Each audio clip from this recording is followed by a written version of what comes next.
నమస్తే అండి, welcome back to my channel. ఈరోజు మనము ఇక్కడ వేములవాడ టెంపుల్కి వచ్చామండి. ఈ వేములవాడ దక్షిణ కాశీగా పిలువబడుతూ ఉంది అండి ఈ తెలంగాణ రాష్ట్రంలో. రాజన్న జిల్లాలోని ఒక పుణ్యక్షేత్రం అండి. ఈ దేవాలయంలో శ్రీ రాజరాజేశ్వరి దేవి సమేతుడై రాజరాజేశ్వరుడు లింగ రూపంలో వెలిసి నిత్యం పూజలు అందుకుంటున్నాడు.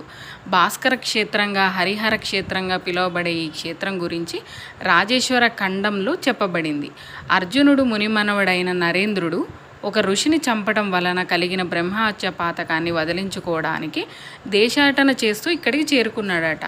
ఇక్కడ ధర్మగుండంలో స్నానం చేసి జపం చేస్తున్న నరేంద్రుడికి కొలనులో శివలింగం దొరికిందంట. ఆ కొలను సమీపంలో శివలింగాన్ని ప్రతిష్ఠించి పూజించిన నరేంద్రునికి శివుడు ప్రత్యక్షమై బ్రహ్మహత్య పాతకం నుంచి విముక్తి కలిగించాడట. ఆ శివలింగమే ఇప్పుడున్న మూల విరాట్ అని చెబుతుంటారు. శివరాత్రి రోజు సుమారు 100 మంది అర్చకులతో మహాలింగార్చన జరుపుతారు. అర్ధరాత్రి వేళ శివునికి ఏకాదశ రుద్రాభిషేకం చేస్తారండి. ఇక్కడ రాష్ట్రంలో అత్యధిక ఆదాయం గల దేవాలయాల్లో ఇది ఒకటి. కాశీ, చిదంబరం, శ్రీశైలం, కేదార్నాథ్ను పావనం చేసిన తర్వాత శివుడు వేములవాడ వచ్చారని చెబుతుంటారు. ఇక్కడ ముఖ్యమైనది కోడె ముక్కండి. భక్తులు గిత్తను తీసుకువచ్చి గుడి చుట్టూ ప్రదక్షిణలు చేయించి ప్రాంగణంలో ఒక చోట కట్టేస్తారు.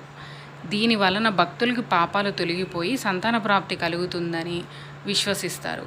పవిత్రమైన గండా దీపాన్ని వెలిగించడం కూడా ఎంతో పవిత్రకరమని భక్తులు భావిస్తారు.